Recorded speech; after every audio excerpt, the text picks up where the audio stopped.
Hi everyone, I welcome you all again on a new day with our daily The Hindu newspaper based MCQs. So let's just start without wasting our time.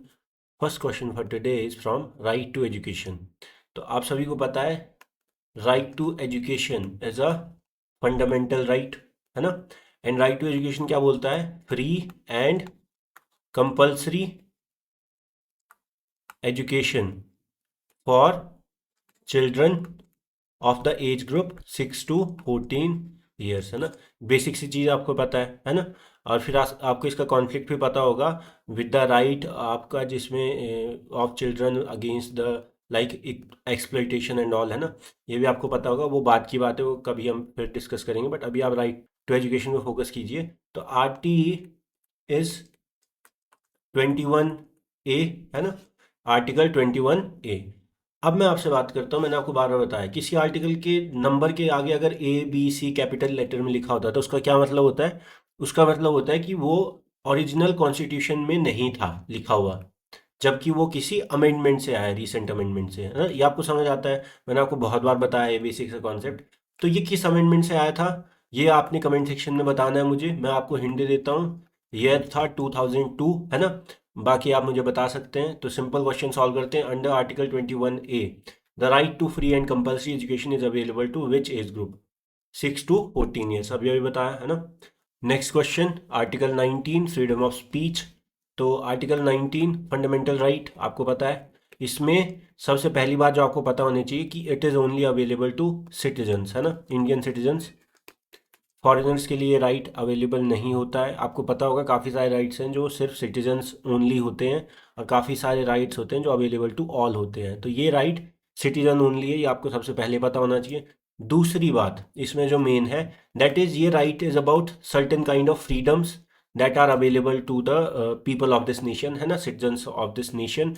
तो यहाँ पे देखो, एक होता है 19 clause 1, एक होता है 19 क्लॉज 2, है ना। तो 19(1) में आपका फ्रीडम्स लिखी हुई हैं, डिफरेंट डिफरेंट टाइप्स की सब क्लॉज के अंदर, है ना। इसमें अलग अलग सब क्लॉज होते हैं।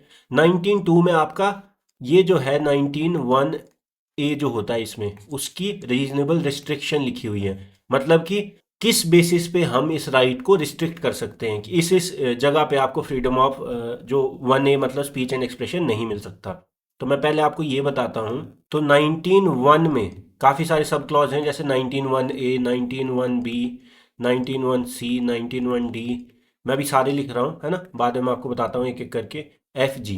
तो 19(1)A आपको पता है, इसमें क्या है? Freedom of speech and expression. आपको अपना ओपिनियन देना हो, आप अपना लाइक कुछ पब्लिश करना हो, कोई व्यूज़ पब्लिश करने, ये सारा इसमें आता है, प्रिंटिंग एंड ऑल। यहाँ पे लेकिन आपको ये भी पता होगा कि इसी के अंडर इम्प्लाइड फंडामेंटल राइट है RTI, है ना। मैंने आपको लास्ट क्लास में बताया था, ये आपको पता होना चाहिए, है ना। बिकॉज क्यों? देखो, कॉमन सेंस है। आप अपने व्यूज़ तभी एक्सप्रेस कर पाओगे जब आपके पास किसी इशू के बारे में इंफॉर्मेशन होगी। इसलिए बोला जाता है कि RTI जो है, RTI that is an implied fundamental right under the right of like this freedom of speech and expression. Because आप एक्सप्रेस तब कर पाओगे जब आपके पास इंफॉर्मेशन होगी। अगर आपके पास इंफॉर्मेशन ही नहीं होगी तो आप कैसे अपना ओपिनियन दे पाओगे? तो इसलिए इन दोनों को एक साथ भी देखा जाता है, समझ आता है। 19(1)B is freedom to assemble without like आपका आर्म्स, है ना। तो पीसफुल असेंबली कर सकते हैं आप, लाइक मतलब लोग एक साथ बैठ के पीसफुल असेंबली कर सकते हैं, वो अलाउड है विदाउट आर्म्स। ये होता है 19(1)B। Next is 19(1)C, freedom to form associations, cooperative societies, trade unions, political parties, ये सब आपको पता होगा, है ना। 19(1)D की जब मैं बात करता हूँ तो D में freedom to move throughout Indian territory of this nation, है ना। तो आप इस देश के किसी भी कोने में जा सकते हैं। ऑब्वियसली ये राइट एब्सोल्यूट नहीं होगा, डिपेंडिंग अपॉन अगर कोई लॉ एंड ऑर्डर कंडीशन है या कोई लॉ बना दिया जाता है टू रिस्ट्रिक्ट दिस, तो ये राइट एब्सोल्यूट नहीं है, कॉमन सेंस है ना। आप सेंसिटिव एरियाज में नहीं जा सकते जहाँ पे अगर कोई इशू चल रहा है, ये सारी चीज़ें, है ना। तो ये आपको पता है। फिर आपका जैसे कर्फ्यू एंड ऑल, ये सारी चीज़ें तो आपको पता होना चाहिए ना। तो लॉ के बेसिस पे इनको रिस्ट्रिक्ट किया जा सकता है। 19(1)E होता है freedom to reside and settle in any part of India, कि आप कहीं भी रह सकते हैं थ्रू आउट द कंट्री। इसको भी ऑब्वियसली कॉमन सेंस है कि लॉ से रिस्ट्रिक्ट किया जा सकता है, जैसे कि आपका स्पेशल एरियाज जो होते हैं, सेंसिटिव एरियाज, है ना। तो ये आपको समझ आता है। Next is 19(1)(f। ये आपका पहले था, अब ये नहीं है, ये रिमूव्ड है। आपको पता भी होगा, लास्ट क्लास मैंने बताया था, आपने मुझे बताना है। देखो, इसके अंडर आता था आपका राइट टू लाइक, आपके पास प्रॉपर्टी, है ना। तो मैंने आपको बताया था लास्ट क्लास, तो आपने मुझे कमेंट सेक्शन में बताना है किस कॉन्स्टिट्यूशनल अमेंडमेंट से इस राइट को हटाया गया था, है ना। Next is 19(1)(g), that is freedom to practice any profession, trade, business etcetera, है ना। ये आपको समझ आता है। तो ये सब आपको इसमें पता होना चाहिए। जैसे मैंने आपको अभी बताया कि आर्टिकल 19 में आपका 19(1) में सब क्लॉज आते हैं, A B C D E F G, है ना। ए में आता है आपका freedom of speech and expression, जिसमें आरटीआई भी इम्प्लाइड फंडामेंटल राइट है। फिर इसमें आता है peaceful assembly without arms freedom, है ना। आप पीसफुल असेंबली कर सकते हैं। सी में आता है आपका right to form association, trade unions, आपका पॉलिटिकल पार्टीज, है ना, कोऑपरेटिव सोसाइटीज, कोई भी आप ग्रुपिंग्स बना सकते हैं, है ना, बाई लॉ ऑब्वियसली। 19(1)(d) आपका आता है कि आपका freedom to like move, being able to move throughout India, आप कहीं भी आ जा सकते हैं throughout the territory of this nation, है ना। 19(1)(e) इज कि आप रिजाइड या सेटल कर सकते हैं किसी भी पार्ट ऑफ द कंट्री में, है ना। 19(1)(f) is not in the constitution right now, because ये रिमूव कर दिया गया था बाई एन अमेंडमेंट, जिसको आपको कमेंट सेक्शन में मुझे बताना है, ठीक है। और ये आपका आपको पता होगा, ये राइट टू प्रॉपर्टी था, है ना। 19(1)(g) में आता है आपका right to practice profession, business, occupation, trade, ये सब, है ना। तो ये आपको समझ आना चाहिए, सारे आपको बारी बारी पता होने चाहिए। अब मैं बात करता हूँ 19(1)(a). जब हम बात करते हैं freedom of speech and expression कि आप अपने व्यूज लिख सकते हैं, तो उस पे ना काफी सारे रिस्ट्रिक्शंस भी होते हैं, कि ऐसा नहीं है कि आप व्यूज के नाम पे कुछ भी बोलना शुरू कर दोगे। तो वो जो रिस्ट्रिक्शन है वो आते हैं आर्टिकल 19 क्लॉज 2 में। मतलब आर्टिकल 19 क्लॉज 2 में आते हैं reasonable restrictions to the 19(1)(a), है ना। 19(2) में कौन कौन से रीजनेबल रिस्ट्रिक्शंस आते हैं ये आपको पता होगा। सबसे पहला, integrity and sovereignty of nation, मतलब कि इंडिया की इंटीग्रिटी और सोवरेनिटी को लेके अगर आपने अफेक्ट करने के लिए कुछ बोला है, तो उसको आप ये नहीं बोल सकते कि मुझे राइट है freedom of speech and expression का, है ना। ये आपको समझ आना चाहिए। नेक्स्ट इज इंटरनल सिक्योरिटी या नेशनल सिक्योरिटी। नेशनल सिक्योरिटी के अगेंस्ट अगर आप कुछ बोलते हैं तो वो आपका आर्टिकल, उसमें ये राइट वैलिड नहीं होता freedom of speech and expression का, है ना। फिर आता आपका public order, morality, decency, contempt of court, incitement to an offence. आप कुछ ऐसा बोल दें जिससे क्या हो कि कहीं पे कुछ दंगा हो जाए, like hate speech and all, तो वो भी आपका अलाउड नहीं है ना। ये आपको पता होना चाहिए। डिफेमेशन, किसी को डिफेम करने को आप ये नहीं बोल सकते कि मुझे तो बोलने का अधिकार है ना।